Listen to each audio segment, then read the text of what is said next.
আসসালামু আলাইকুম, সবাই কেমন আছেন? আজকে আমি ছায়া কাটিংয়ের সকল মাপ নিয়ে হাজির হয়েছি। ছায়া কাটিংয়ের মাপ 25 হোক বা 52 প্রতিবার আলাদা করে হিসাব করার দরকার নেই, কারণ ছায়া কাটিংয়ের এমন একটা সহজ সূত্র আছে যেটা একবার বুঝে গেলে যে কোনো মাপেই কাজ করতে পারবেন। আজকে একটা মাপ ধরে ছায়া কাটিং শুরু করব। একই সূত্রে দেখাবো 25 থেকে 52 পর্যন্ত কিভাবে বের করবেন, কোন জায়গায় মাপ কোন ভাগে ভাগ হবে, কোথায় বাড়তি থাকবে, সব কিছু কাপড়ের ওপর করে দেখাবো। চলুন দেখি ছায়া কাটিংয়ের আসল হিসাবটা কিভাবে কাজ করে। আমি এখানে ছায়া কাটিং করতে যাচ্ছি। এই ছায়া কাটিংয়ের ভিডিও যদি আপনারা দেখে থাকেন, সম্পূর্ণ ভিডিওর সাথে থাকেন, তাহলে যে কোনো বয়সী যে কোনো মাপের জন্য আপনারা এই নিয়মে কাটিং করতে পারবেন, কোনো রকম সমস্যা হবে না। তো এখানে আমার 2 গজ 4 গিরা কাপড় আছে। 2 গজ 4 গিরা কাপড় থেকে আমি কিভাবে সহজ নিয়মে কাটিং করি, আর প্রত্যেকটা বয়সী প্রত্যেকটা মাপের জন্য এই নিয়মটা যথেষ্ট। এই সূত্রটা আপনারা একটু লক্ষ্য করে দেখতে থাকুন। ছায়া কাটিংয়ের জন্য 2 গজ 4 গিরা কাপড় নিয়েছি। তো দেখেন আমার দিকে কিন্তু যে বন্ধ সাইড আছে, ওপর দিকে খোলা সাইড, এখানে দোকানের ভাঁজে ভাঁজ করা আছে। তো আমি যে কোনো এক মাথা এভাবে করে আগে মাজার যে ওপরে মাজার অংশ আছে কতটুকু নিতে হবে আর কিভাবে নিতে হবে দেখতে থাকুন। যে কোনো এক মাথা নিয়ে নিয়েছি। প্রথমে আমি মাজার অংশটা বের করে নিব। তো এখানে মাজার অংশটা কতটুকু নিব, এখানে আপনারা সরাসরি 5 ইঞ্চিতে দাগ দিবেন। এভাবে করে ডাবল করে ভাঁজ করে মাপ দেওয়ার কোনো প্রয়োজন নাই। এভাবে করে সরাসরি এক মাথা থেকে 5 ইঞ্চিতে দাগ দিবেন।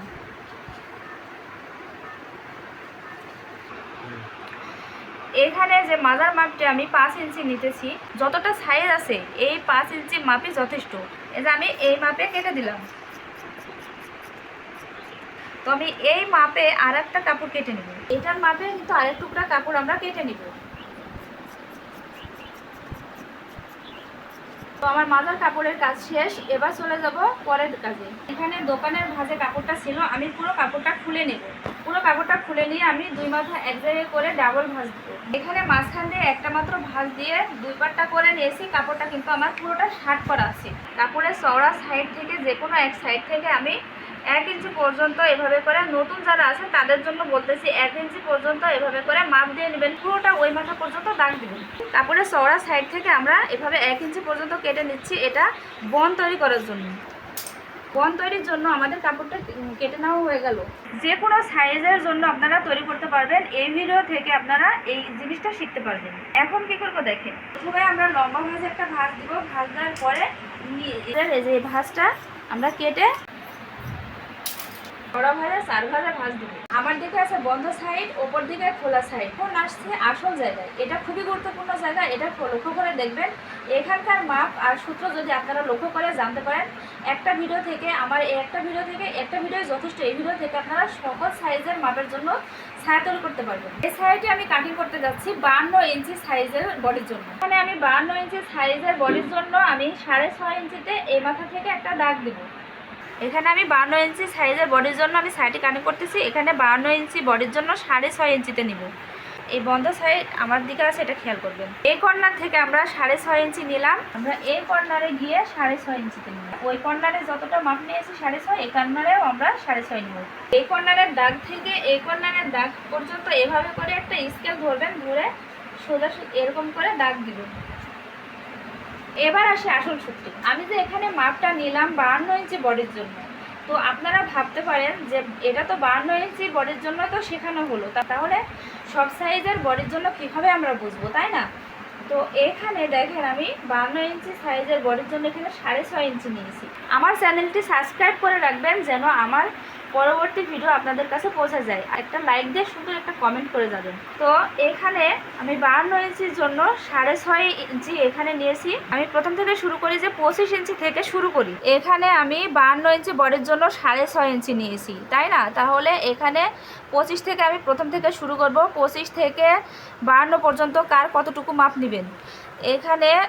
এখানে প্রথম থেকে 25 থেকে শুরু করি। 25 থেকে 30 ইঞ্চি পর্যন্ত যাদের বডির সাইজ, 25 আবারও বলছি আমি, 25 থেকে 30 ইঞ্চি যাদের বডির সাইজ তাদের জন্য 4.5 ইঞ্চি নেবেন, তাহলে যথেষ্ট। সেখানে 25 থেকে 30 ইঞ্চি বডির জন্য 4.5 ইঞ্চি নেবেন, তাহলে যথেষ্ট। তো 30 পর্যন্ত আপনারা বুঝতে পারলেন যে এখানে মাপটি কতটুকু হবে। 30 পর্যন্ত এই মাপটি আর আপনাদেরকে আর কোথাও খুঁজতে হবে না, যে এই মাপটির জন্য 25 থেকে 30 ইঞ্চি মাপের জন্য আমাদেরকে কত নিতে হবে এই মাপটি আর কখনোই আপনাদেরকে খুঁজতে হবে না। এই মাপে আপনারা কাটিং করবেন। 25 থেকে 30 পর্যন্ত 4.5 ইঞ্চি নেবেন, হয়ে যাবে। তারপরে আসলো 30-এর ওপর থেকে, তাই না? 30-এর ওপর থেকে 35 ইঞ্চি বডির জন্য আপনারা এখানে 5 ইঞ্চিতে নেবেন। মনে রাখবেন, ভালো করে খেয়াল করে শুনেন, আমি কথাগুলো কিন্তু খুবই গুরুত্বপূর্ণ কথা বলতেছি আপনাদের সুবিধার্থের জন্য, যেন আপনারা কাজটি সুন্দর করে শিখতে পারেন আর সহজ করে করতে পারেন। তো 30 থেকে 35 ইঞ্চি বডির জন্য 5 ইঞ্চি নেবেন। হ্যাঁ, এখানে 5 ইঞ্চি নেবেন। আমি যেভাবে 6.5 ইঞ্চি এ মাথা থেকে নিয়েছি আবার ওই মাথা থেকে নিয়েছি, সেম মাপ কিন্তু এখানে যতটুকু নেবেন ওখানে কিন্তু ততটুকুই হবে, বুঝতে পেরেছেন অবশ্যই। তো দেখেন, 30 থেকে 35 ইঞ্চি বডির জন্য এখানে 5 ইঞ্চি নেবেন, এখানে আর কিচ্ছু করা লাগবে না। তারপরে আসি 35 থেকে 40 ইঞ্চি পর্যন্ত, তাই না? 35 ইঞ্চি থেকে 40 ইঞ্চি পর্যন্ত 5.5 ইঞ্চি নেবেন। 35 ইঞ্চি থেকে 40 ইঞ্চি পর্যন্ত 5.5 ইঞ্চি নেবেন। আশা করছি বুঝতে পারছেন, আমাকে আর বাড়তি করে কিছু বলা লাগবে না, শুধু আপনারা লক্ষ্য করে দেখতে থাকেন আর শুনতে থাকেন। তো 35 থেকে 40 ইঞ্চি পর্যন্ত 5.5 ইঞ্চি নেবেন। তো 40 থেকে 45 ইঞ্চি পর্যন্ত 6 ইঞ্চিতে নেবেন। 40 ইঞ্চি থেকে 45 ইঞ্চি পর্যন্ত 6 ইঞ্চিতে নেবেন। হ্যাঁ, তাহলে থাকলো 45 থেকে 50 ইঞ্চি 52 ইঞ্চি, তাই না? যাদের বডি 45 থেকে 52 ইঞ্চি হবে সেই ক্ষেত্রে এখানে সরাসরি 6.5 ইঞ্চিতে নেবেন। আশা করছি মাপটি আপনাদের কাছে ক্লিয়ার হয়ে গেছে। সহজ করে একটা ভিডিওতে এত করে কিন্তু বলা সম্ভব হয় না, তারপরেও আপনাদের জন্য এত কষ্ট করে আমি কিন্তু ডিটেলস A to Z সব কিছু বলে দিচ্ছি যেন আপনাদের কাছে অনেকটা সুবিধা আর সহজ হয়। তাহলে আশা করছি বুঝতে পেরেছেন কোন বডির জন্য কোন মাপটা প্রয়োজন। আমার ভিডিওটি স্কিপ করেন তাহলে বুঝতে পারবেন না। আশা করছি এখানে যতটুকু মাপ নেবেন এই কর্নারে কিন্তু সেমভাবে ততটুকুই মাপ নিতে হবে। নিয়ে আমি যেভাবে ফিতা ধরে এভাবে করে আর্ট করে নিলাম, দাগটি এভাবে দাগ টেনে নিলাম, সেভাবে কিন্তু ওই মাপে ওইভাবে দাগটি এভাবে ফিতা ধরে করে নেবেন। আমি যে 25 থেকে 52 ইঞ্চি পর্যন্ত মাজার সাইজগুলো বলে দিলাম, তাহলে মাজা সেট করবেন কিভাবে, মাজাটা কতটুকু মাজা নেবেন, কিভাবে মাজা সেট করবেন, এটা আমার সেলাই ভিডিও দেখলে সম্পূর্ণটা বুঝতে পারবেন যে কিভাবে আমি মাজাটা সেট করলাম। তো আমি কেটে দিব, তারপরে সেলাইয়ের ভিডিও দেখলে আপনারা সম্পূর্ণ ক্লিয়ার হতে পারবেন।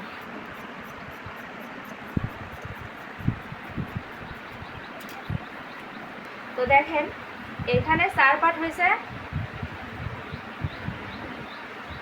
এখানে 4 টুকরা হয়েছে, 4 পার্ট হয়েছে। আর এখানে যে বন্ধ সাইড আছে, বন্ধ সাইডের দিকে দেখেন 2 টুকরা হয়েছে। তো এখানে দেখেন 2 পার্টটা। তো কোন সাইডের সাথে কোন সাইড কীভাবে মিলাবেন সেটা দেখিয়ে দিব। আমি একটা তুলে রাখলাম আর একটা দিয়ে আপনাদেরকে বুঝিয়ে দিচ্ছি। এটা হচ্ছে বড় মোটা পার্ট আর এটা হচ্ছে ছোট চিকন পার্ট। তো এটা এভাবে করে 2 পাশে 2টা দিতে হবে। তো এই 2টা কীভাবে সেট করব, বড়টার যে বাঁকা অংশ আছে আর ছোটোটার সোজা অংশ, ছোটোটার এই যে সোজা অংশ, এই সোজা অংশ এভাবে সেট করতে হবে। সোজা অংশটা এই বাঁকা অংশের সাথে আমরা মিলিয়ে দেব। ছোটোটার সোজা অংশ এই বড়টার বাঁকা অংশের সাথে আমরা সেলাই দিয়ে আটকে নেব। মাজার মাপে যে আমরা কাটিং করে নিয়েছি, এই মাজাটা আসলে কোন মাপের মাজাটা নিলে পুরো মাজার মাপটা সঠিকভাবে সেট করতে পারবো মাজার কাপড়টি, সেটা সেলাই ভিডিওতে দেখিয়ে দেবো আমি সম্পূর্ণ ক্লিয়ার করে। আমার এই ছায়া কাটিংয়ের ভিডিওটি অনেক বেশি লং হয়ে গেছে, তার কারণে একটা ভিডিওতে দেওয়া সম্ভব হলো না।